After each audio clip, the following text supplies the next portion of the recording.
அரசியல் கட்சிகள் சமூக வலைத்தளங்களை பயன்படுத்திய முறைக்கும் டிவிக்கு அவங்க பயன்படுத்திய முறைக்குமே முற்றிலும் வேறுபாடு உண்டு. என்ன வேறுபாடு இருக்கு ரெண்டுக்கும்? அவர்கள் எல்லாமே ஒரு வைப்பு, ஃபேண்டசி அதில் இருக்கணும் அப்படிங்கிறது அவங்களுடைய மிக முக்கியமானதாக இருந்தது. இதோட உச்சகட்டமாக எங்கே இருக்குன்னா, அரசியல் கட்சிகள் யாராலையுமே செய்ய முடியாது, பிஜேபியால் கூட செய்ய முடியாது. எங்கேன்னா ஸ்ட்ரிப்பர்ஸ் இருப்பாங்க, லட்சக்கணக்கில் ஃபாலோவர்ஸ் இருப்பாங்க, மில்லியன்ஸ் கணக்கில் வியூஸ் இருக்கும். ஸோ இவங்கெல்லாம் அவங்க வேலையை பண்ணிக்கிட்டே இருப்பாங்க, அந்த ஸ்ட்ரிப்பிங் வேலையை பண்ணிக்கிட்டே தான் இருந்தாங்க.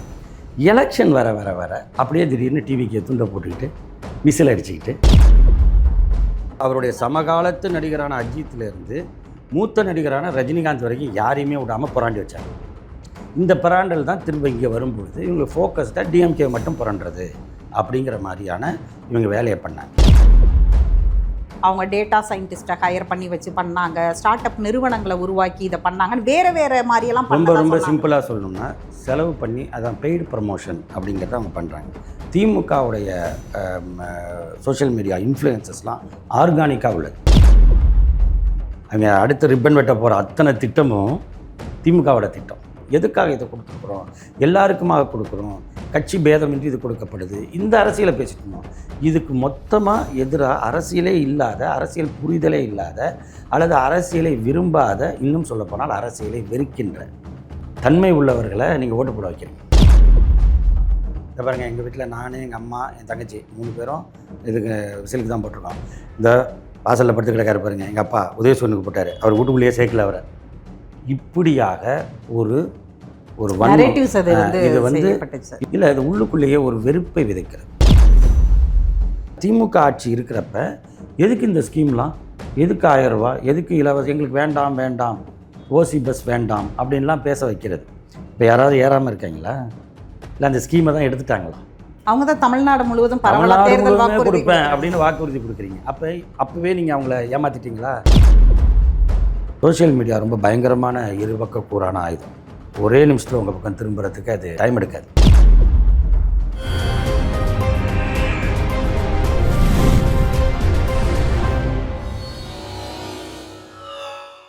வணக்கம், இது உங்கள் தன்னாட்சி. இன்றைக்கு நாம் பேசக்கூடிய சிறப்பு விருந்தினர் மூத்த பத்திரிகையாளர் திரு கோவி லெனின். வணக்கம். வணக்கம். எப்படி இருக்கீங்க? நாடும் வீடும் எப்படி இருக்கோ அது மாதிரி நலமாகவே இருக்கிறோம். நலம் இன்னும் பெருகணும் அப்படிங்கிறதான் நம்ம நோக்கம். நீங்கள் எப்படி இருக்கீங்க? நல்லா இருக்கு. நீங்களும் ஒரு சீனியர் மோஸ்ட் ஜேர்னலிஸ்ட், பல்வேறு ஆய்வுகள், பல்வேறு தொழில்நுட்ப வளர்ச்சி, இதில் எல்லாத்துலேயுமே ஒரு பயிற்சி எடுத்து இன்றைக்கி இந்த சமூகத்துக்கு நம்ம சொல்லணும் அப்படிங்கிற ஒரு முறையில் இந்த தன்னாட்சி சேனலை தொடங்கியிருக்கீங்க. தன்னாட்சி தான் தமிழ்நாட்டோட குரல், அடித்தளமான குரல். அது உங்கள் குரல் வழியே வருவதில் மகிழ்ச்சி. இந்த தேர்தல் ஒரு மாதம் ஆயிருச்சு, இன்னும் நிறைய அதுக்கான பகுப்பாய்வுகள் நடந்துக்கிட்டே இருக்குது. இந்த தேர்தல் இளைஞர்களை முன்வைத்து, சமூக வலைதளங்களை முன்வைத்து நடைபெற்ற ஒரு தேர்தல். உலக நாடுகளில் நடைபெற்ற பல இடங்களில் ஒரு மாற்றங்களை கொண்டு வந்தது இந்த சமூக வலைதளங்கள்னு சொல்கிறாங்க. தமிழ்நாட்டில் ஒரு அரசியல் நிலம் கடுமையாக வேரூன்றிய, திராவிட வேரூன்றிய ஒரு இடத்துல, மதச்சார்பின்மை வேரூன்றிய ஒரு இடமாக பார்க்கப்பட்ட இடத்துலேருந்து இந்த மாற்றத்தை எப்படி பார்க்குறீங்க? இல்லை, நீங்கள் சொல்லியிருக்கிற தமிழ்நாட்டோட அந்த அடிக்கட்டுமானத்தை யாராலையும் அசைக்க முடியாது. ஏன்னா நீங்கள் சொல்ல மாதிரியே ஒரு மதச்சார்பின்மை, அதை நம்ம இப்படி பார்க்கலாம், மத நல்லிணக்கம் அப்படிங்கிறத பார்க்கலாம். அதுக்கு எதிரான ஒரு நிலைப்பாடை யார் எடுத்தாலுமே அவர்கள் வீழ்த்தப்படுவார்கள்ங்கிறதுக்கு 4 சீட்டு இருந்த பாஜக 1 சீட்டில் நிற்கிறதே அதோட இது. பட் நீங்கள் ஆட்சி மாற்றம், இந்த மாற்றம், இளைஞர்கள், சமூக வலைத்தளம் அப்படிங்கிற சொல்கிற இடத்துல நம்ம கொஞ்சம் விரிவாகவே பேசலாம். ஒவ்வொரு தேர்தலிலுமே இளைஞர்களுடைய பங்களிப்புங்கிறது முக்கியமானதாக இருக்கும். இன்றைக்கு 18 வயது வாக்காளர்களுக்கான வயதாக இருக்குது. முன்ன 21 வயதாக இருந்துச்சு. அந்த 21 வயதிலிருந்து 18ஆக அதை மாற்றியதுங்கிறது ராஜீவ்காந்தி அரசு. அப்படி மாற்றம் செய்யப்பட்ட பிறகு வந்த தேர்தல் தான் 1989 நாடாளுமன்ற தேர்தல். அந்த தேர்தலில் ராஜீவ்காந்தியுடைய காங்கிரஸ் கட்சி வெற்றி பெற முடியாமல் தேசிய முன்னணியுடைய ஆட்சி விபி சிங் தலைமையில் அமைஞ்சுது.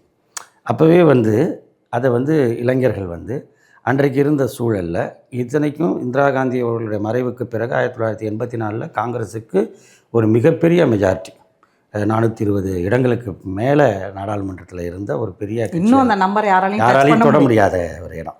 அப்படி இருந்த ஒரு கட்சி வந்து அடுத்த தேர்தல்லையே இப்படி வருது. அன்னைக்கு இளைஞர்களுடைய வாக்கு அதில் கணிசமாக இருந்துச்சு. இளைஞர்களுடைய வாக்குன்னு மட்டும் நம்ம சொல்ல முடியாது. அதை ஒட்டி அந்த 5 ஆண்டுகள் ஆட்சி மீதான மதிப்பீடும் அல்லது ஒரு மாற்றம் அப்படிங்கிறதும் மாநில கட்சிகளுடைய வளர்ச்சி, எழுச்சி எல்லாமே சேர்ந்து அதில் அமைஞ்சுது. இன்னொரு பக்கம் அதோட மறுபக்கத்தில் மதவாத சக்திகளும் வளர்ந்திருந்ததை 80 இடங்களுக்கு மேல் வெற்றி பெற்ற பாஜக காட்டுனுச்சு. 84ல் 2 இடங்கள் மட்டுமே வெற்றி பெற்றிருந்த பாஜக கிட்டத்தட்ட 80 இடங்களுக்கு மேலே 89ல் வெற்றி பெற்று அது ஒரு பக்கத்தில் ஆதரவு தர வேண்டிய ஒரு நிலை தேசிய முன்னணி அரசுக்கு. ஒரு பக்கம் இடதுசாரிகள், இன்னொரு பக்கம் பாஜக, ரைட் அண்ட் லெஃப்ட் ரெண்டு பக்கமும் இருக்கக்கூடிய ஒரு சூழல்லாம் இருந்துச்சு. அதனால் ஒவ்வொரு கட்டத்திலையும் ஒவ்வொரு விதமான மாற்றங்கள் வருவது உண்டு, இளைஞர்களால் வருவது உண்டு. நீங்கள் அடுத்தது அதில் வந்து இந்த சமூக வலைத்தளம் அப்படின்னு வரீங்க. இப்போ இன்றைக்கி பார்த்திங்கன்னா இளைஞர்களுக்கு கிடைக்கக்கூடிய அந்த செய்திகள், தரவுகள் அப்படிங்கிறதே வந்து சமூக வலைத்தளத்தில் தான். இப்போ அதுலேயும் சமூக வலைத்தளமும் ஒவ்வொரு கட்டத்துக்கும் மாறுது. சமூக வலைத்தளங்களின் தாக்கம் அப்படிங்கிறது தேர்தல் அரசியலில் தொடர்ந்து இருக்குது. உதாரணத்துக்கு சொல்லணும்னா 2011 தமிழ்நாடு சட்டமன்ற தேர்தல் அப்போ பார்த்திங்கன்னா அப்போ வந்து வாட்ஸ்அப் இவ்வளோ கிடையாது. எஸ்எம்எஸ் இருக்கும், பல்க் எஸ்எம்எஸ்ஸாக அவங்களுக்கு அனுப்புவாங்க எல்லாருக்கும். தென் இமெயில் இருக்கும், ஃபேஸ்புக் இருக்கும், பிளாக் இருக்கும். இப்போ அந்த கட்டத்தில் பார்த்திங்கன்னா அன்றைக்கு திமுக ஆட்சியில் இருக்குது. அப்போ என்ன எதிர்ப்பு வருது, 2G அப்படிங்கிறது ஒன்று வருது. ஏன்னா 2Gங்கிறது வந்து எல்லா கட்சிகளும் சேர்ந்து அது மேய்ச்ச ஒரு குற்றச்சாட்டு. கடைசியாக நீதிமன்றம் வந்து அது நிரூபிக்கப்படாமல் அது விடுவிக்கப்பட்டவங்களாக அது நம்ம பார்த்தோம். ஆனால் அது வந்து அப்படியே பரவும். நீங்கள் வந்து இமெயிலை ஓப்பன் பண்ணோம்னா எங்கேருந்தோ நமக்கு ஒரு மெயில் வந்திருக்கும். இதில் பாருங்கள், ஆராசா அவர்கள் வாங்கியிருக்கக்கூடிய வீடை பாருங்கள், நீச்சல் குளத்துடன் இருக்கிறது பாருங்கள். இன்றைக்கெல்லாம் நீச்சல் குள வீடெல்லாம் நிறைய பேர் சாதாரணமாக கட்டிகிட்டு இருக்காங்க. ஆனால் இப்போ பாருங்கள், இப்படி ஒரு வீட்டை அவர் கட்டியிருக்காரு அப்படிம்பாங்க. அதை நாம் எடுத்து போய் அது என்ன வீடு அப்படின்னு தேடி இப்போ மாதிரி ஃபேக்ட் செக்கு ஈஸியாலாம் பண்ணுற காலம் கிடையாது. கடைசியாக அது ஒரு 2 மாதம் கழித்து தான் அது வந்து ஆஸ்திரேலியாவில் யாரோ ஒருத்தன் வாங்கியிருக்கிற வீடு அப்படிங்கிறதும், அது அந்த பக்கம் அந்த வீட்டோட அமைப்பும் இதுவும் ரொம்ப பரவலாக போனதுனால அதை தூக்கி இப்படி பண்ணிட்டாங்க அப்படிங்கிறது.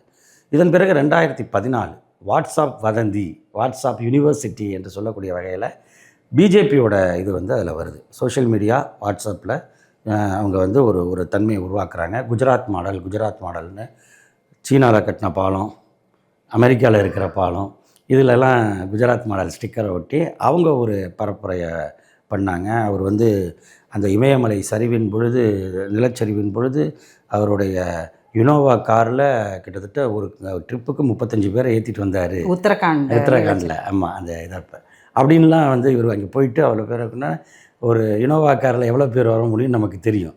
ஆனால் ஒரு ட்ரிப்பில் 35 பேரை ஏற்றிக்கிட்டு அவர் காப்பாற்றி கொண்டு வந்தாருன்னு அந்த வீர தீர சாகசங்கள் இது வந்து எப்பொழுதுமே வந்து ஈர்க்கக்கூடியது மனிதர்களை. ஏன்னா இங்கே புராணங்களால் உருவான ஒரு இது எதையும் இங்கே சொல்லும் பொழுதே மிகைப்படுத்தி சொன்னால் அது இதாகிடும். ஸோ இப்போ இந்த தேர்தலை பொறுத்த வரைக்கும் ஒரு சினிமா ஒரு நடிகர் ஒருவர், ஒரு நீண்ட காலமாக சினிமா துறையில் இருக்கிற ஒருத்தர், ஒரு தலைமுறையை வந்து அவருடைய தாக்கம் இருக்குது. அது இளைஞர்கள்ட்ட இருக்குது, பெண்கள்கிட்ட இருக்குது, எல்லா தரப்பினர்கிட்டையும் இருக்குது. அப்படிங்கும் பொழுது அவங்க அந்த சமூக வலைத்தளங்களை பயன்படுத்துறது அப்படிங்கிறது. ஆனால் அரசியல் கட்சிகள் சமூக வலைத்தளங்களை பயன்படுத்திய முறைக்கும் இவங்க இப்போ டிவிக்கு அவங்க பயன்படுத்திய முறைக்குமே முற்றிலும் வேறுபாடு உண்டு.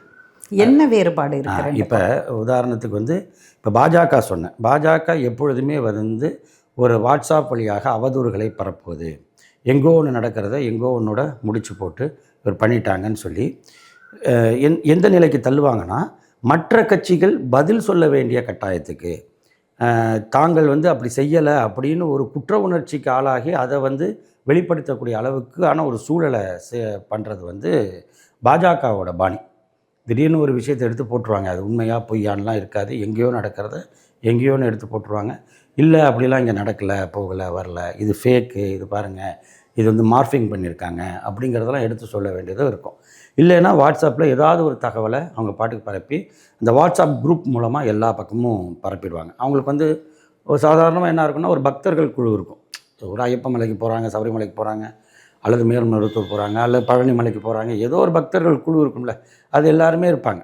அது எல்லா கட்சியினரும் இருப்பாங்க, எல்லா தரப்பினரும் இருப்பாங்க. திடீர்னு என்னென்னா பார்த்திங்கன்னா, அது பாட்டுக்கு முருகனை பற்றி ஐயப்பனை பற்றி தான் நிறையா வந்துக்கிட்டு இருக்கும். திடீர்னு இப்படி மோடி புகழ் ஒன்று உள்ளே வரும். அதில் பார்த்தீங்கன்னா இப்போ எல்லாம் வந்துட்டு இருந்தது. இதையும் பார்க்கும்பொழுது நம்புகிற மாதிரி இருக்கும், ஆனால் அது அவ்வளவும் பொய்யா இருக்கும் அப்படிங்கிறது இது இவங்களுடைய பாணி.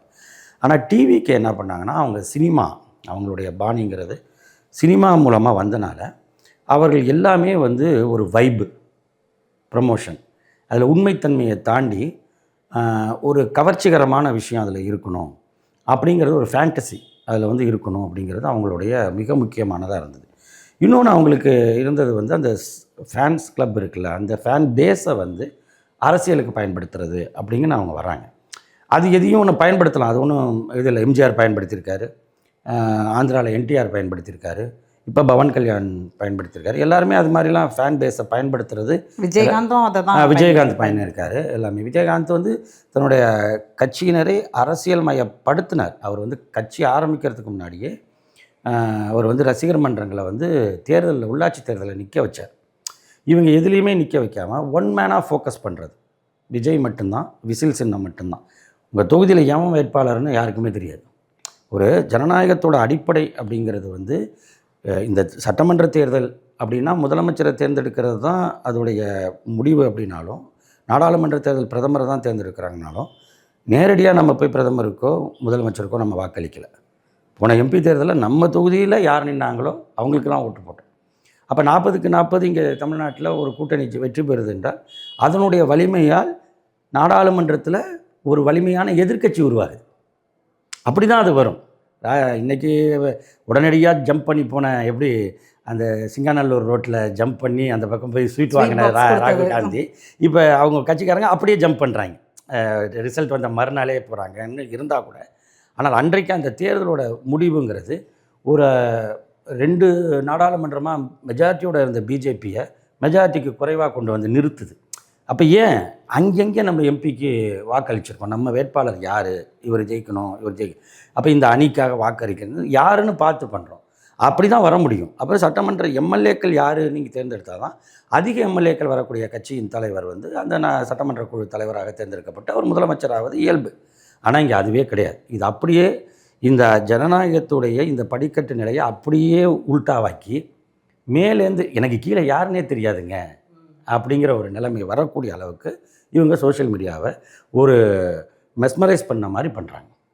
அப்போ நாங்கள் கொடுக்குறோம், இதை நீங்கள் பண்ணுங்கள் அப்படிங்கிற. இதுக்கு இன்ஃப்ளூயன்சஸாக எப்படி யூஸ் பண்ணுறது, எந்த வயசில் இருக்கிறவங்கள பண்ணுறது அப்படின்னா, அப்போ இன்ஃப்ளூயன்சஸ்னால் சினிமாக்காரங்க, சினிமாவில் பங்கேற்கக்கூடிய நடிக்கிறவங்க, அல்லது வேறு வகையில் சினிமாவில் தொடர்பு உள்ளவங்க, அல்லது சினிமாவுக்கு போகணுங்கிற விருப்பம் உள்ளவங்க. இதோட உச்சகட்டமாக எங்கே இருக்குன்னா, அரசியல் கட்சிகள் யாராலையுமே செய்ய முடியாது, பிஜேபியால் கூட செய்ய முடியாது. எங்கேன்னா ஸ்ட்ரிப்பர்ஸ் இருப்பாங்க. இந்த இன்ஸ்டாகிராம் இதில் எல்லாம் பார்த்திங்கன்னா அந்த ரீல்ஸ் போடுறவங்கள ஸ்ட்ரிப்பர்ஸ்னால் உடைகளை கலைந்து காட்சிப்படுத்துபவர்கள். அப்போ அவங்க வந்து அதுக்கு வந்து நிறைய மில்லியன் கணக்கில் அதுக்கு வந்து அவங்களுக்கு வியூவர்ஸ் இருக்கும், ஃபாலோயர்ஸ் இருப்பாங்க. இப்போ அவங்க என்ன பண்ணுவாங்கன்னா, லட்சக்கணக்கில் ஃபாலோயர்ஸ் இருப்பாங்க, மில்லியன்ஸ் கணக்கில் வியூஸ் இருக்கும். ஸோ இவங்கெல்லாம் அவங்க வேலையை பண்ணிக்கிட்டே இருப்பாங்க, அந்த ஸ்ட்ரிப்பிங் வேலையை பண்ணிக்கிட்டே தான் இருந்தாங்க. எலெக்ஷன் வர வர வர அப்படியே திடீர்னு டிவிக்கு துண்டை போட்டுக்கிட்டு விசில் அடிச்சுக்கிட்டு ஓட்டு நாங்கள் போட்டோம் அப்படின்னு காட்டிக்கிட்டு இந்த மாதிரி கொண்டு போய் பண்ணக்கூடிய ஒரு வேலை இது. இவர்கள் தொடர்ச்சியாக சினிமா துறையில் இருந்தனால நீங்கள் அவங்களுக்கு என்ன ஒன்றுன்னா, இப்போ ஒரு படம் வருதுன்னா அவர் படம் வரப்போகுது அப்படின்னா அறிவிப்பு, அந்த அறிவிப்பை உங்களுக்கு ப்ரமோட் பண்ணுறது எல்லா பக்கமும், அவங்களோட ஃபேன் பேஸ் மூலமாக எல்லாத்தையும் ப்ரமோட் பண்ணுறது.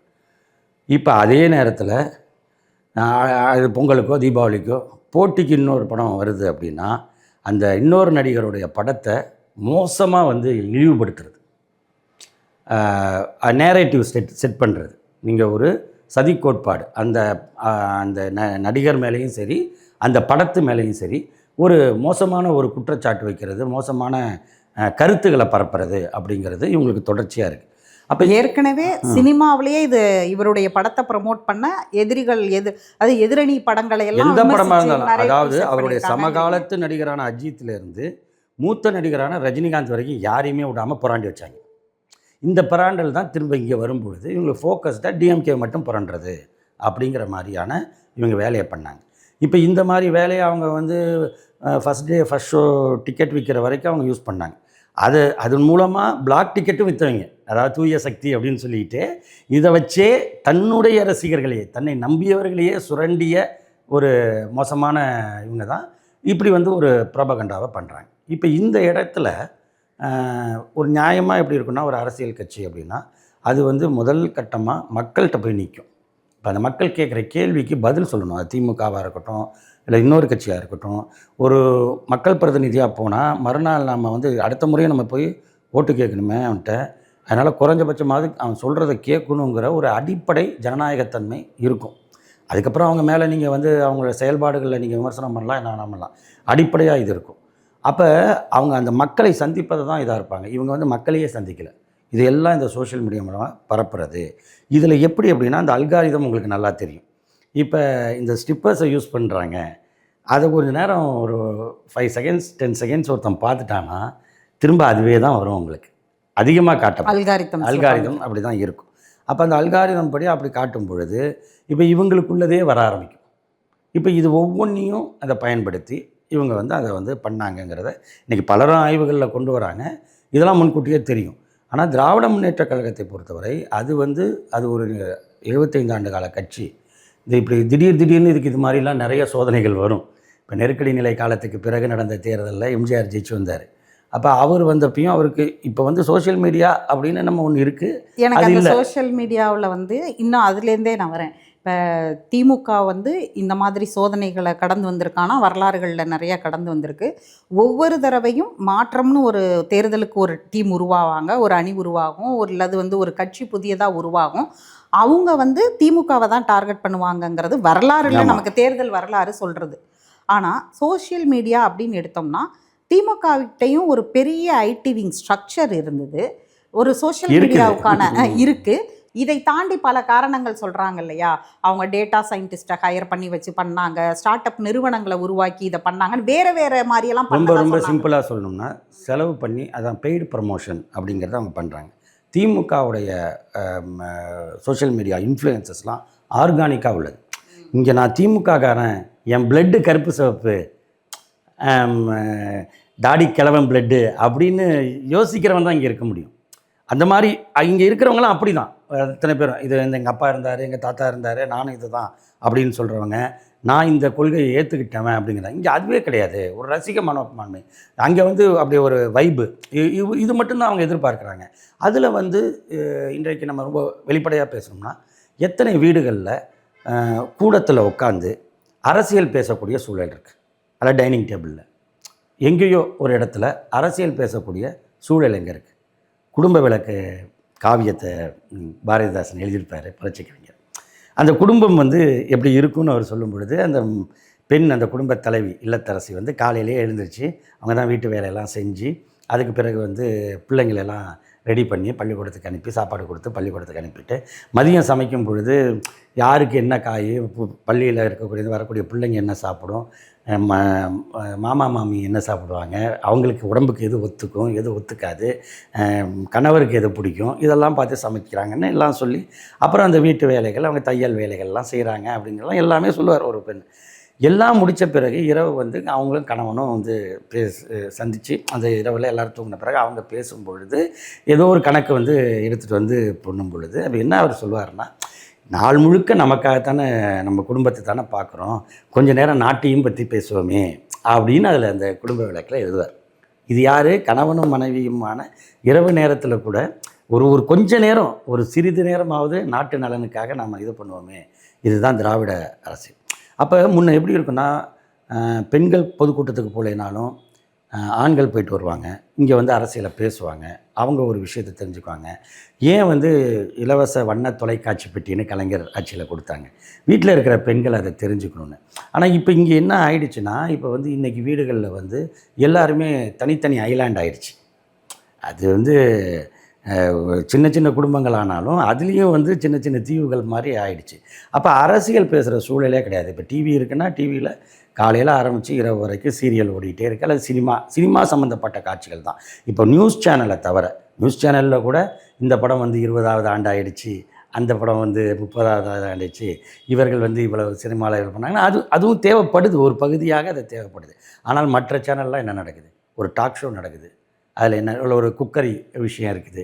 எல்லாத்துலேயும் நீங்கள் வந்து சினிமா சார்ந்தவர்கள், அதை பற்றிய பெருமைகள், அல்லது சினிமாவில் இருந்து இங்கே வரவங்க, அல்லது இங்கேருந்து சினிமாவுக்கு போக விரும்புகிறவங்க, இந்த 2 தானே நடக்குது எல்லா நேரத்தில். அப்போ முழுக்க முழுக்க சினிமாவை பற்றியுமே பேசுகிற இடத்துல எந்த இடத்துல நீங்கள் வந்து அரசியலுக்கான இடம் இருக்குது, உண்மையான அரசியல் நிலைமைகள் என்ன, இன்றைக்கி எப்படி போயிட்டுருக்கோம் அப்படிங்கிறது எங்கே பேசுகிறோம்?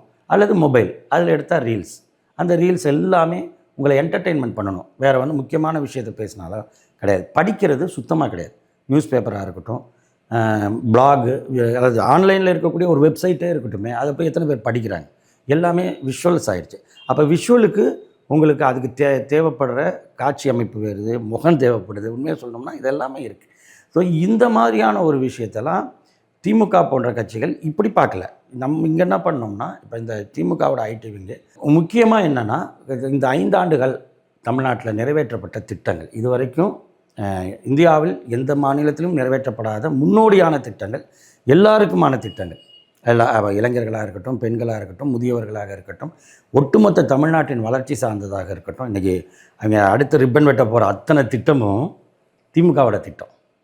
இந்த புதுசாக வந்திருக்கிற ஆட்சி, அது வந்து இப்போ கோயம்புத்தூரில் இருக்கிற பெரியார் அறிவுலகமாக இருக்கட்டும், அந்த நூலகமாக இருக்கட்டும், சென்னைக்கு வரப்போகிற மெட்ரோ ட்ரெயினாக இருக்கட்டும், அல்லது வந்து இந்த தேனாம்பேட்டையிலேருந்து சைதாப்பேட்டைக்கு ஒரு பாலம் போட்டிருக்காங்களே அதுவாக இருக்கட்டும், நீங்கள் எது கையை வச்சாலுமே திமுகவோட தான். நீங்கள் ஒரு இப்போ இருக்கிற திட்டங்களை நடைமுறைப்படுத்தணும்னாலே அதுவும் திமுகவோட திட்டங்கள் தான். ஏன்னா இப்படிப்பட்ட திட்டங்கள் கொடுத்துருக்கோம். இது மக்களுக்கு சரி. இதுதான் அரசியல் பற்றி சொல்கிறது. எதுக்காக இதை கொடுத்துருக்குறோம்? எல்லாருக்குமாக கொடுக்குறோம். கட்சி பேதமின்றி இது கொடுக்கப்படுது. இந்த அரசியலை பேசிட்டு இருந்தோம். இதுக்கு மொத்தமாக எதிராக அரசியலே இல்லாத, அரசியல் புரிதலே இல்லாத, அல்லது அரசியலை விரும்பாத, இன்னும் சொல்லப்போனால் அரசியலை வெறுக்கின்ற தன்மை உள்ளவர்களை நீங்கள் ஓட்டு போட வைக்கிறீங்க. அது எங்கே கொண்டு போய் எந்த இடத்துக்கு கொண்டு போகுதுன்னா, குழந்தைங்களை விட்டு சொல்கிறது. பெற்றவங்க தான் குழந்தைக்கு சொல்லிக் கொடுக்கணும். அதனால தான் 18 வயசுன்னு அவன் நிர்ணயிச்சிருக்கான், ஓட்டு போடுற வயசுன்னு. 18 வயசுக்கு கீழே ஏன் கொடுக்கல? அந்த மெச்சூரிட்டி ஒன்று இருக்குன்னு. ஆனால் நான் வந்து என் பேரன் சொன்னான், என் புள்ள சொன்னிச்சு அப்படின்னு ஓட்டு போடுற ஒரு நிலைமை வந்து அவங்க இதில் கட்டமைச்சிருக்காங்கன்னா, இது திமுக வருத்தப்பட வேண்டிய விஷயமே கிடையாது. தமிழ்நாட்டு மக்கள் யோசிக்க வேண்டியது, ஜனநாயகம் எங்கே வந்து நிற்கிது அப்படிங்கிற கேள்வியை தான் நம்ம இதில் பார்க்கணும். நீங்கள் சொல்கிற இந்த அரசியல் மயப்படுத்தப்பட்ட கூட்டம், இன்னொரு பக்கம் அரசியலுக்கு அப்பாற்பட்டு இந்த தேர்தலை அணுகினவர்கள் அப்படின்னு ரொம்ப சிம்பிளாக இந்த சமூக வலைதளத்திலே பார்த்தோம்னா, ஓட்டு போடுற நாளில் தொடங்கி வெற்றி பெற்ற நாள் வரைக்கும் குடும்பங்களே செங்குத்தாக பிளவுபட்டிருந்தது.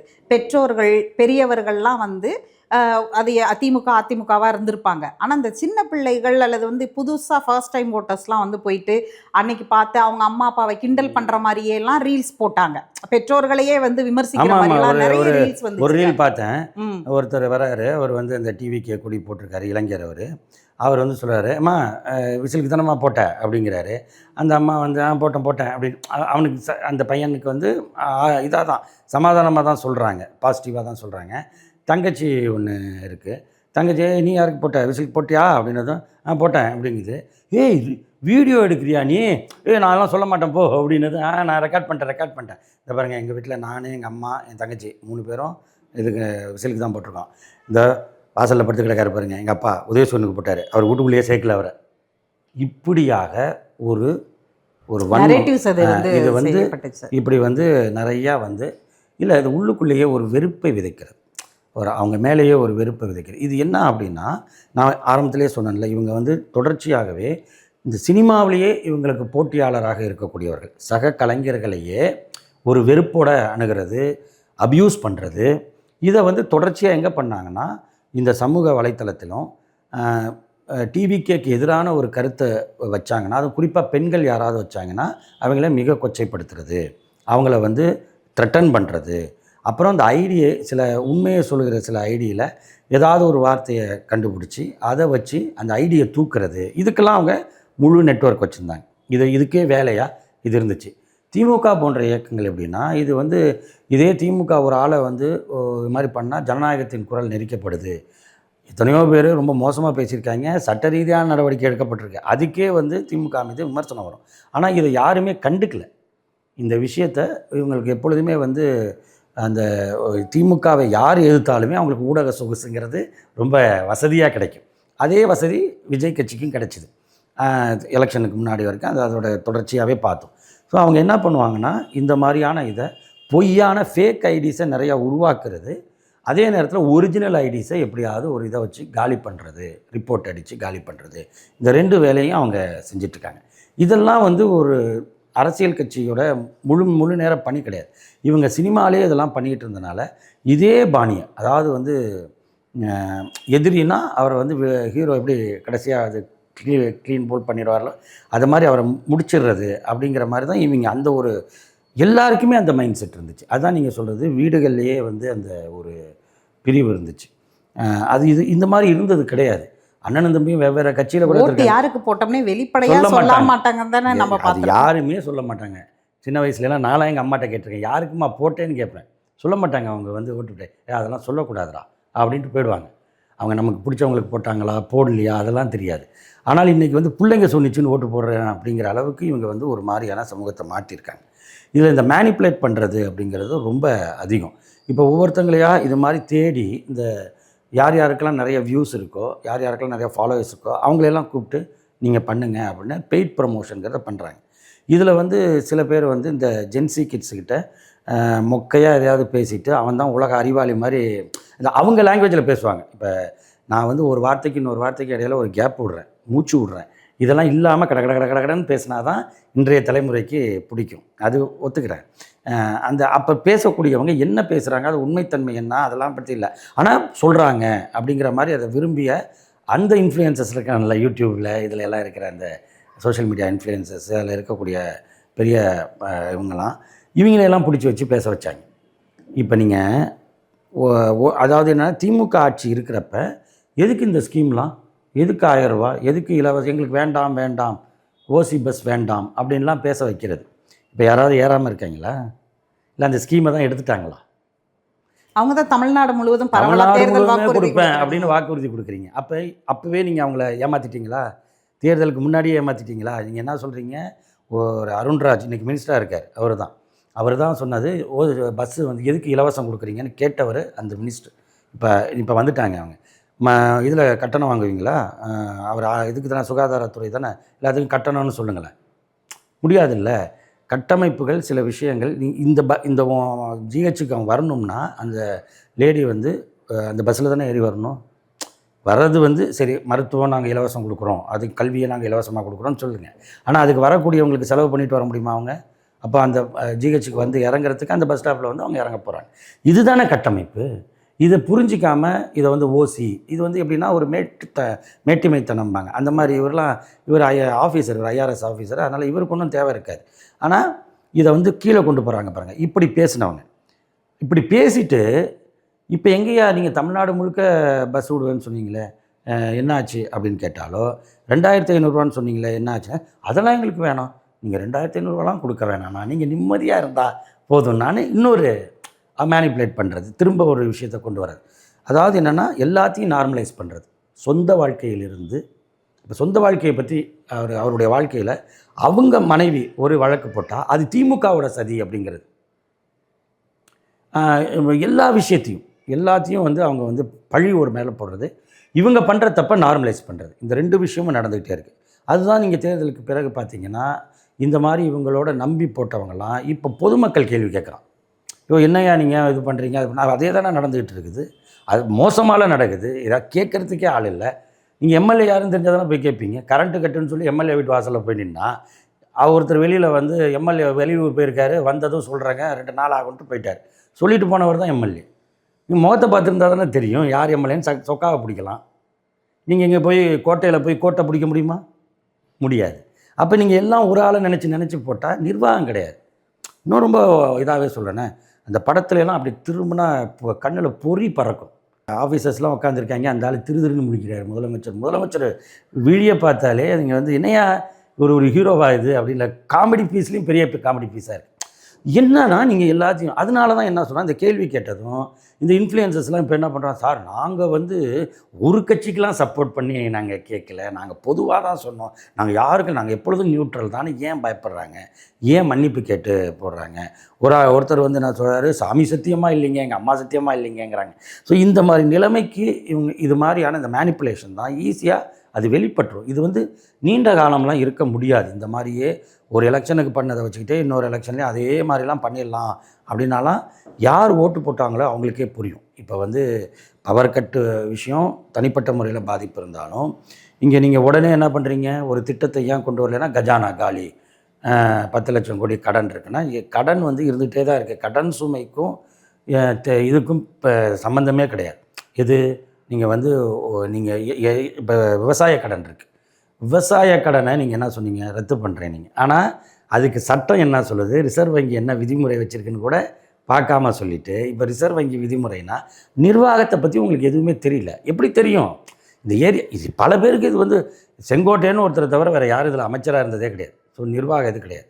அருண்குமார் மாதிரி ஒருத்தங்களுக்கு ஒரு அரசு அதிகாரியாக இருந்தனால ஓரளவு தெரியுமே தவிர, மக்களுடைய மனநிலை என்ன, மக்கள் என்ன எதிர்பார்க்குறாங்க, இந்த தமிழ்நாட்டுடைய கட்டமைப்பு என்ன, இதெல்லாம் தெரியாதனால தான் இப்போ இதில் என்ன பண்ணுறாங்க. யாராவது விவசாய கடனை ரத்து பண்ணேன்னு சொன்னீங்க, ஏன் இப்படி பண்ணேன்னு ஒரு விவசாயி கேட்டால் அவங்க ஐடியை ஹேக் பண்ணிடுறாங்க உடனே. இப்போ யாரும் எதிர்த்து பேசக்கூடாது. முன்ன வந்து எல்லாரும் தங்களுக்கு சாதகமாக பேசணும்னு யாரையெல்லாம் பயன்படுத்தினாங்களோ, இப்போ அவங்கெல்லாம் ஒரு கேள்வி, விஜயண்ணா உங்களுக்கு தானே ஓட்டு போட்டோம், நீங்கள் வாங்கண்ணா கேளுங்கண்ணான்னா அவருக்கே இது கேட்காது, ஒன்று காதில் விழாது.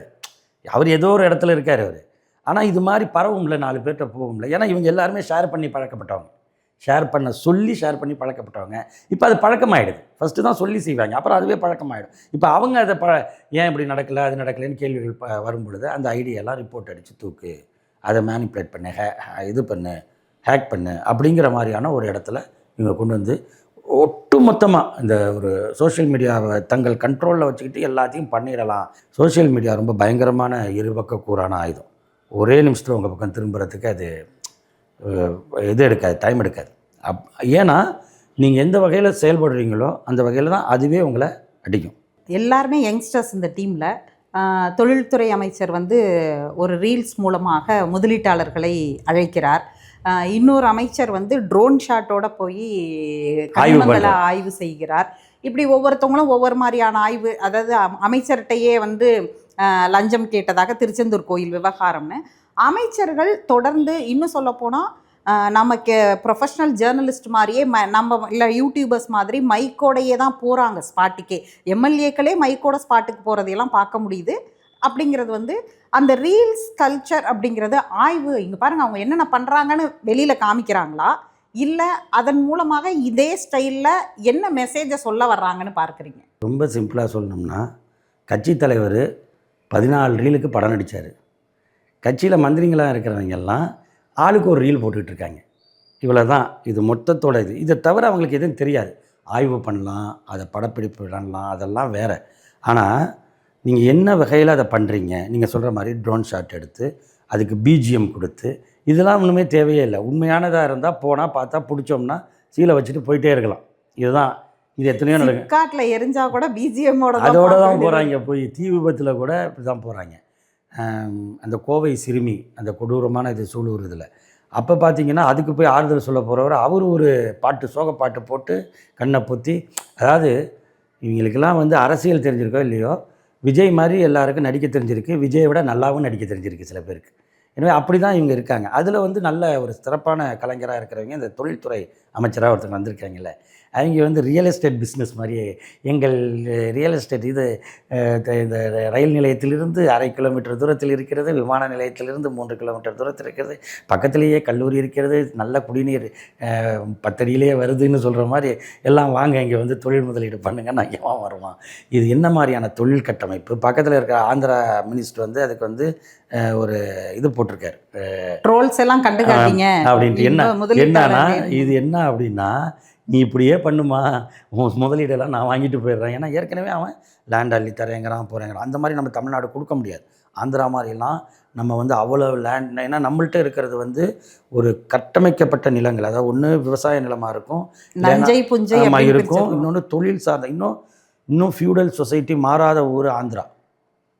ஆனால் இங்கே அப்படி கிடையாது. தமிழ்நாடு வந்து உங்களுக்கு வந்து urbanised state, well urbanised state அப்படிங்கிறது வந்து தமிழ்நாடு. ஸோ இங்கே வந்து கட்டமைப்புகள் வேணும். நம்ம வந்து எந்த ஒரு தொழில்நுட்பத்தை கொண்டு வரனாலும் அதோட மற்ற விளைவுகளையும் பார்ப்போம், வேலை வாய்ப்புகளை பார்ப்போம், முதலீட்டோட தன்மையை பார்ப்போம், அது எங்கே அது வேலையாக மாறுதுங்கிறத பார்ப்போம். இப்போ நீங்கள் பார்த்தீங்கன்னா தூத்துக்குடியில் வந்து வின்ஃபாஸ்ட்டு வந்துச்சு, அங்கேயே 15 மாதங்களில் அதை வந்து தொடங்குறாங்க, அது கொண்டு வந்து 15 மாதங்களில். அப்போ 15 மாதத்துக்குள்ளே அவங்களுக்கு தேவையான மேன் பவரை தூத்துக்குடி மாவட்டத்துலேருந்தே கொடுத்தது முந்தைய அரசு. உங்களுக்கு என்ன மாதிரி வேணும் அவங்க கேட்குறாங்க. இது நாங்கள் முதலீடுலாம் பண்ணிடுவோங்க, பட் எங்களுக்கு தேவையான ஆள் எங்கே அவைலபிலிட்டியோ அங்கேருந்து தானே எடுப்போம். அதர் ஸ்டேட்டாக இருந்தால் உங்களுக்கு என்ன அப்படின்னு. இல்லை எங்கள் ஆட்களுக்கு கொடுங்க. அது எப்படிங்க நாங்கள் எதிர்பார்க்குற அந்த குவாலிஃபிகேஷன்ஸ் அந்த இதெல்லாம் எப்படி உங்களுக்கு இருக்கும், அந்த டெக்லாம் கிடைப்பாங்களா? தாராளமாக கிடைப்பாங்க எங்கள்கிட்டன்னு சொல்லி தூத்துக்குடியை சுற்றி இருக்கிற அந்த தூத்துக்குடி மாவட்டத்தில் இருக்கிற அரசு மற்றும் தனியார் பாலிடெக்னிக்கில் மட்டும் ஃபைனல் இயர் அந்த முடித்தவங்க, அந்த இயர் முடித்தவங்க, அதுக்கப்புறம் ஃபைனல் இயர் படிக்கிறவங்கள அதில் செலக்ட் பண்ணி 300 பேரை செலக்ட் பண்ணி அதில் வந்து 200 பேருக்கு இங்கே வேலை கொடுத்துருக்காங்க. அப்போ இந்த மாதிரி ஒரு கட்டமைப்பு அங்கே இருக்கிறவங்களுக்கே அதில் வந்து வேலை அப்படிங்கிற இதெல்லாம் நீங்கள் பேசுனா தான் ஒரு மற்றபடி இப்படி வந்து ரீல்ஸ் போட்டாலும் அது வராது. அதுக்கு எத்தனை முறை அந்த தொழில்துறை அமைச்சர் வந்து அங்கே பயணம் பண்ணியிருப்பார், அவங்கள வந்து வியட்நாமில் இருக்கிற அந்த நிறுவனத்தை கொண்டு வரத்துக்கு. அது உலகின் ஒரு முன்னணி இது மின்வாகன தயாரிப்பில் உள்ள பேட்டரி கார் இதுங்கிறனால அதை கொண்டு வந்து இந்த மாதிரி நம்ம வந்து இ வெஹிக்கிள் வந்து அந்த அளவுக்கு கொண்டு வரத்துக்கு நம்ம வந்து எல்லாம் பண்ணியிருக்கோம். ஸோ இதுதான் வந்து ஒரு தொழில் கட்டமைப்புக்கான அதுக்குள்ளே நாலேஜ் இருந்தால் தான் முடியும். இவங்கெல்லாம் வந்து நீங்கள் சொல்கிற இப்போ இருக்கிற தொழில்துறை அமைச்சர் அவங்க வந்து எல்லா பக்கமும் போயிருக்காங்க. அவங்க ஒரு ப்ரொஃபஷனலாக சில ரீல்ஸ் போடுறதில் அல்லது வந்து சோஷியல் மீடியாவில் தன்னை வெளிப்படுத்திக்கிறவங்க தான். இந்த வாய்ப்பு அமைச்சருங்கிற வாய்ப்பு கிடைச்சதான் அதே தான் அப்படின்னு இவங்க நினைக்கிறதும். இப்படியே போனால் மக்கள் ரீல்ஸ் பார்த்தே எல்லாத்தையும் இது பண்ணிவிடுவாங்க. அதை தான் சொல்கிறேன், ரீல்ஸை பார்த்துக்கிட்டே இருக்கும்பொழுது உண்மை என்னான்னு கொஞ்சம் நாளில் தெரியும். அப்போ இதே சோஷியல் மீடியா அவங்களுக்கு எதிராகவும் திரும்பும். அது இவங்கள மாதிரி வந்து ப்ரமோஷன் பண்ணாது, இவங்கள மாதிரி மேனிப்புலேட் பண்ணாது, இவங்கள மாதிரி வந்து ஒரு பெரிய நிறுவனத்தை வந்து ஸ்பான்சர் பண்ண வச்சு அதை கூட அப்படிலாம் பண்ணாது. அதுதான் ஆர்கானிக்காக வரும். எதிர்ப்பு ஆர்கானிக்காக வரும். அப்போ தெரியும் உங்களுக்கு. ஜென்சி இளைஞர்கள்னு கூடுறாங்க. அந்த ஜென்சி இளைஞர்களுக்கு இடம் கேட்குறாங்க, இடம் கிடைக்கல, மறுக்கப்படுது. உடனே திமுகவுடைய கலைஞர் அரங்கத்தில் அதற்கு இடம் கொடுக்கப்படுது. அதில் முன்னாள் தொழில்துறை அமைச்சர் உங்கள் திமுகவுடைய ஐடி விங் செக்ரட்டரி என்கிற முறையிலையும் அவர் போய் இளைஞர்களை அட்ரஸ் பண்ணி பேசுகிறார். அது தன்னெழுச்சியாக எழுந்ததா? எப்படி அந்த இளைஞர்கள் கூடி? திமுக எப்பொழுதுமே வந்து இந்த தோல்வியில் தான் அது ஒரு தானாக வந்து வரும். அது எப்பொழுதுமே இது புதுசே கிடையாது. எமர்ஜென்சிக்கு பிறகும் இதே மாதிரி இருந்தது. எம்ஜிஆர் ஆட்சி வந்துருச்சு. வந்து 3 சட்டமன்ற தேர்தல் வெற்றி பெற முடியல. ஆனால் நடுவில் ஒரு நாடாளுமன்ற தேர்தலில் மிகப்பெரிய வெற்றி, உள்ளாட்சி தேர்தலில் மொத்தமாக ஏடிஎம்கே மண்ணை கவர் அளவுக்கு ஒரு பெரிய வெற்றியை திமுக பெறுது. இடைத்தேர்தல்களில் கூட இப்போ வந்து இதில் மயிலாடுதுறையிலையும் அண்ணா நகர்லேயும் வெற்றி பெறுறாங்க. இப்படி நிறையா வந்து அந்த சமயத்துலலாம் நடுவில் அந்த சின்ன அந்த இது வந்துக்கிட்டே இருக்கும். இந்த மேட்ச் நான் ஜெயித்தேன், அந்த மேட்ச் நீ ஜெயிச்சேங்கிற மாதிரி ஒரு இருக்கும். இன்னொன்று மொத்தமாக அப்போ தான் இந்த ஈழத்தமிழர் பிரச்சனையெல்லாம் ரொம்ப உச்சத்தில் இருக்குது. 83 இருந்த நேரத்தில் திமுக தான் அதை முன்னெடுக்குது. அதே மாதிரி இந்திய எதிர்ப்பு போராட்டம், அரசியல் சட்ட நகல் எரிப்பு போராட்டம், அதில் ஜெயிலுக்கே போகிறாங்க. கலைஞருக்கே வந்து கைதி உடை கொடுக்குறாங்க, பிளேட்டு கோவலையெல்லாம் கொடுத்த நேரம்லாம் உண்டு. அப்போல்லாம் டிஎம்கே வந்து ரொம்ப ஃபயராக இருக்கும். அதே மாதிரி 91 ராஜீவ்காந்தி படுகொலை, அதுக்கப்புறம் அதில் பெரும் தோல்வி, அதுக்கப்புறம் வைகோ பிரிஞ்சு போகிறாரு தனியாக. இப்படி ஒரு செட்பேக் அப்படின்னு சொல்லும் பொழுது திரும்ப அவங்க வந்து மாநாடு அது இதுன்ட்டு ரொம்ப அந்த எழுச்சியாக போராட்டங்கள் மறியல் எல்லாத்துலேயும் ஈடுபட்டு திரும்ப 5 வருஷத்தில் அதே ஜெயலலிதாவை தோக்கடித்து இவங்க ஆட்சிக்கு வராங்க. ஸோ அதுதான் திமுகவுடைய வலிமை. அது ஒரு புது ரத்தம் பாஞ்சிக்கிட்டே இருக்கும். அதனால் இப்போ 2011 இதே தான். 2011 திமுக வந்து சட்டமன்றத்தில் பிரதான எதிர்க்கட்சியாக வர முடியல. தேமுதிக, அதாவது அதிமுகவின் கூட்டணி கட்சி தான் இங்கே வருது. ஓட்டு சதவீதத்தில் திமுக முதன்மையில் இருந்தாலும் தொகுதி எண்ணிக்கையில் அது குறைவு. அதனால் அது வந்து 3வது இடத்துக்கு போயிடுச்சு. 3வது இடத்துக்குலாம் அது போகலை. அது 2வது இடத்துல தான் இருந்துச்சு. அதிமுகவுக்கு அடுத்த இடத்துல அதுதான் இருந்துச்சு. ஆனால் நம்பராக பார்க்கும் பொழுது அது இல்லை. சட்டமன்ற உறுப்பினர்கள் அது வந்து அன்னைக்கு இருந்த இளம் தலைமுறைக்கு தெரியல நம்ம 3வது இடத்துக்கு போயிட்டோம்னா. ஆனால் அன்னைக்கு ஒரு புதுசாக ஒன்று வந்துச்சு. அப்போ தான் சோஷியல் மீடியாவுக்குள்ளே எல்லோரும் வராங்க. ஆர்வம் உள்ளவர்கள், திமுக மீது ஆர்வம் உள்ளவர்கள், அவங்கெல்லாம் கட்சியில் எந்த உறுப்பினரும் கிடையாது, எதுவும் கிடையாது. கட்சி ஆர்வம் இருக்கும் அல்லது அவங்க குடும்பத்தில் திமுககாரங்களாக இருப்பாங்க. எல்லாரும் அப்படி தான் தானாக வராங்க, சோஷியல் மீடியாவில் ஒன்றிணைகிறாங்க. அப்படியே அது வளருது. அந்த சமயம் 89 வயசில் கலைஞர் வந்து ட்விட்டரில் அவர் வந்து எல்லாம் பண்ணுறார். ஸோ அவர் வந்த பிறகு எல்லாருமே இப்போ இருக்கிற தலைவர்லேருந்து எல்லாருமே உடனே சோஷியல் மீடியாவுக்குள்ளே எல்லோரும் வராங்க. அப்போ அமைச்சர்கள், நிர்வாகிகள் இவங்கெல்லாம் வராங்க. ஸோ இதுக்கு ஒரு கட்டமைப்பு வருது. அப்புறம்தான் இந்த தன்னெழுச்சியாக உருவான இந்த சோஷியல் மீடியா பேக்ரவுண்டில் தான் ஐடி விங்குங்கிறது உருவாகுது. இது எப்பொழுதுமே வந்து காலம் வந்து அது திமுகவுக்கு கொடுத்துக்கிட்டே இருக்கும். இப்போ இல்லைங்க, இப்போல்லாம் வந்து கூட ஏதோ ஒரு நம்ம மொபைல் டேட்டா போட்டோம்னா ஏதோ ஒரு சோஷியல் மீடியா பிளாட்ஃபார்ம்குள்ளே போய் நம்மளோட கருத்தை சொல்லிட்டு போயிடலாம். அதுக்கு ஒன்றும் பெருசாக இல்லை. ப்ளூடிக் வாங்குறதுக்கு ஒரு காசு கட்டணும், அவ்வளோதான், வேறு ஒன்றும் இல்லை. ஆனால் திமுக தொடங்கின காலத்திலேயே அது யாரை எதிர்த்து நின்றுச்சு? காங்கிரஸ்னு ஒரு பெரிய இந்தியா முழுக்க பரவி இருக்கிற ஒரு கட்சி. அதில் பஸ் முதலாளிகள், மில் ஓனர்கள், பெரிய பெரிய பண்ணையார்கள், ஜமீன்தார்கள், மிட்டா மிராசுகள் இருந்த சமயத்தில் அப்போ இவங்கள்ட்ட என்ன ஆயுதம்? பத்திரிக்கை நடத்தினாங்க. அண்ணா ஒரு பத்திரிக்கை நடத்துவார், கலைஞர் ஒரு பத்திரிக்கை நடத்துவார், பேராசிரியர் அன்பழகன் ஒரு பத்திரிகை, நாவலர் நெடுஞ்செழியன் ஒரு பத்திரிகை, சிபி சிற்றரசு ஒரு பத்திரிகை, முதலமைச்சரவையில் பத்திரிகை நடத்தினவங்க தான் எல்லாரும் அமைச்சர்களா ரீல்ஸ் இருந்தாங்க. போட்டவங்க இல்லை, எல்லாருமே வந்து பத்திரிகை நடத்தினவங்களா இருந்தாங்க. கருத்துக்களை கொண்டு போய் சேர்ப்பாங்க, பொதுக்கூட்டம் நடத்துவாங்க. அதுதான் அந்த எப்பொழுதுமே மக்கள்கிட்ட போய் என்ன வடிவத்தில் கொண்டு போகிறது. அப்போ சினிமா வருது, சினிமாவை கையில் எடுக்கிறாங்க, என்ன வடிவம் வருதோ அதை கருத்து ரீதியாக கொண்டு போனவங்க. இது மாதிரி வந்து காழ்ப்புணர்வு, வெறுப்பு அப்படி கிடையாது. அது ஒரு கருத்து ரீதியாக கொண்டு போகிற ஒரு தன்மை திமுக கொண்டு. அதுதான் இந்த ஜென்சி தலைமுறைக்கு வருது. ஏன்னா ஜென்சி தலைமுறையில் இருக்கிறவங்க எல்லாரும் விசிலடிக்கிறவங்க கிடையாது. அது வந்து சூரிய வெளிச்சத்தை பார்க்க, இருட்டிலிருந்து வெளியே வந்து சூரிய வெளிச்சத்தை பார்க்கணும் அப்படின்னு விரும்புகிற ஒரு கூட்டம் இருக்குது. அது பெரிய அளவில் இருக்குது. அதனால் அவங்களா தங்களை இது பண்ணி வராங்க. அப்படி வரும்பொழுது அவங்க தானாக வந்து அவங்க யார்ட்டையும் எதுவுமே கேட்கல. நீங்கள் நல்லா பார்த்தீங்கன்னா வழக்கமான திமுக இதில் பார்த்தீங்கன்னா பெரியார் படம், அண்ணா படம், கலைஞர் படம் இதெல்லாம் ஒரு பக்கம் இருக்கும். அதோடு வந்து உங்களுக்கு வந்து அந்த எந்த இடத்துல நிகழ்ச்சி நடத்துகிறாங்களோ அந்த மாவட்டத்தை சேர்ந்தவர்கள் இதெல்லாம் ஒரு இருக்கும். அது எதுவுமே இல்லை, இருக்காது. யார் படமும் இருக்காது, எதுவும் இருக்காது. கருப்பு சிவப்பு இருக்கும். யார் பேச போகிறாங்களோ அவங்க படம் மட்டும் இருந்துச்சு. இதுதான் வந்து நாங்கள் அழைக்கிறோம், அண்ணா நகர் டவருக்கு வாங்க, டவர் பார்க்குக்கு வாங்க, நம்ம எல்லாம் சந்திப்போம். நாங்கள் அதை விட அது வந்து நாங்கள் இவ்வளோ வரோம், நாங்கள் வரோன்னு சொன்னால் அந்த எண்ணிக்கையை பார்த்தா அந்த பார்க்கில் அதை கூட முடியாது, அதுக்கு அனுமதி கிடைக்காதுனால ஒரு மண்டபத்தை பிடிக்கிறாங்க. மண்டபத்துக்கு அனுமதி மறுக்கப்படுது. ஒரு மண்டபத்துக்கு மறுக்கப்படுது, இன்னொரு மண்டபம் கிடைக்கிது, அது அட்வான்ஸை திருப்பி கொடுக்குறாங்க. எல்லாம் நெருக்கடிகள் தான், ஆட்சியாளர்கள், காவல்துறை நெருக்கடி. சரி, இப்போ இவங்க இவ்வளோ திரண்டுட்டாங்க. இவங்க இந்த உணர்வை நம்ம வந்து அந்த உணர்வுக்கு ஒரு மதிப்பு கொடுக்கணும், அதை ஒழுங்கமைக்கணும் அப்படிங்கிறது தான் அறிவாலயத்தில், கலைஞர் அரங்கத்தில் அது நடக்குது.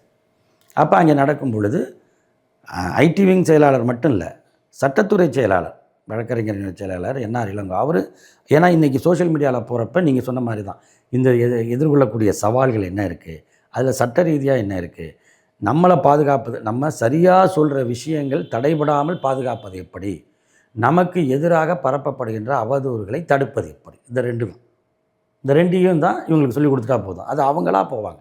இப்போ பாருங்கள், அங்கே சென்னையில் வந்தது நாங்கள் எங்கள் ஊரில் நடத்துகிறோம், அந்த ஊரில் நடத்துகிறோம், கோயம்புத்தூரில் நடத்துகிறோம், மதுரையில் நடத்துகிறோம், திருச்சியில், புதுக்கோட்டை, ஆரணியில் நடத்துகிறோம், காஞ்சிபுரத்தில் நடத்துகிறோன்னு அவங்க அந்த இதுதான் சொல்கிறேன். இது இப்படித்தான் அப்போவும் வந்து சோஷியல் மீடியாவுக்கு 2011 16 அது வந்துச்சு.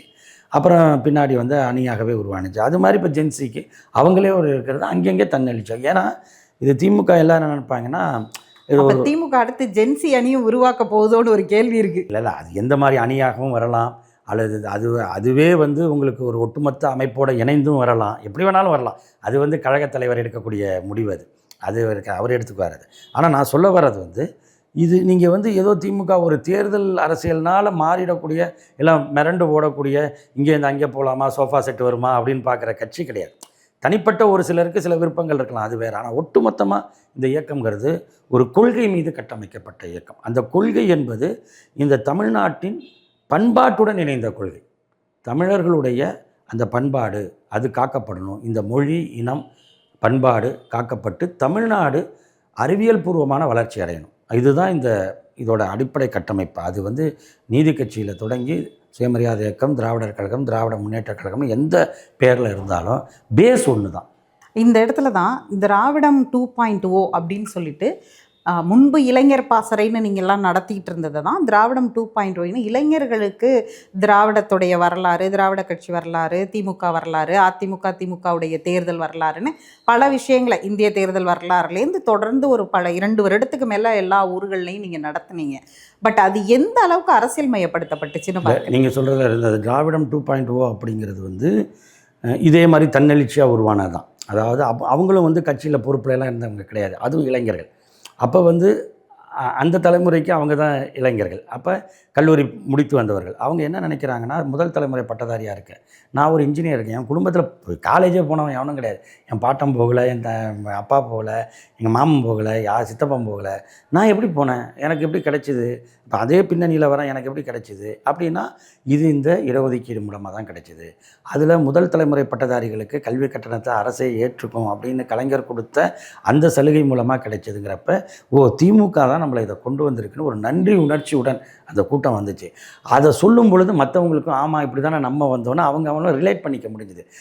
அதன் பிறகு தான் உங்களுக்கு அவங்க அந்த நேரமும் சரியாக என்ன இருந்துச்சுன்னா, இவங்க ஜெயலலிதா அவங்க இறந்து போய் இந்த ஏடிஎம்கே பிஜேபி கேர் ஆஃப் பிஜேபின்னு அதை எடுத்துக்கிட்டப்ப மேலே மோடி அரசு இருக்குது. அது மதவாத கொள்கைகளை முன்வைக்கும் பொழுது அதற்கு எதிரானது தான் இது. நம்ம பிறப்புக்கும் எல்லா உயிருக்கும்னு சொல்கிறது, அவங்க சனாதன வர்ணாசிரமப்படி பிறப்பின் அடிப்படையில் ஏற்றத்தாழ்வை சொல்கிறது. ஸோ இந்த ரெண்டுமே முரண்பட்ட ஆரிய திராவிட இந்த முரண்பாடு அது அப்படியே அரசியல் தளமாக திராவிடம் 2.0 அப்படின்னு தான் அது போணுச்சு. இதன் பிறகு திமுக ஆட்சிக்கு வந்த பிறகு அதுக்கு முன்னாடியே இப்போ எப்படி இந்த ஜென்சி டீம் இந்த அவதூறுகளை முறியடிக்கணும், இந்த மாதிரி பண்ணதெல்லாம் நமக்கு பதில் கொடுக்கணும்னு தானாக வந்திருக்காங்களோ, அது மாதிரி சோஷியல் மீடியாவில் இருக்கக்கூடியதுக்கு பதில் கொடுக்கணுன்னு அன்னைக்கு இளைஞரணி செயலாளர், இப்போ இருக்கிற இளைஞரணி செயலாளர் உதயநிதி ஸ்டாலின் என்ன பண்ணாருன்னா, பொய்ப்பெட்டி அப்படின்னு ஒரு நிகழ்ச்சியை நடத்துகிறார்.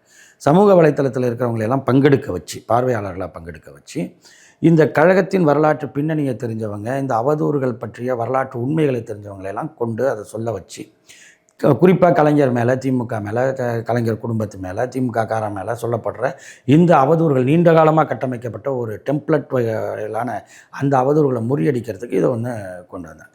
இப்போ இது எலெக்ஷனுக்கு முன்னாடி 2021 எலெக்ஷனுக்கு முன்னாடி அது நல்ல வகையில் பின்னாடி நமக்கு வருது.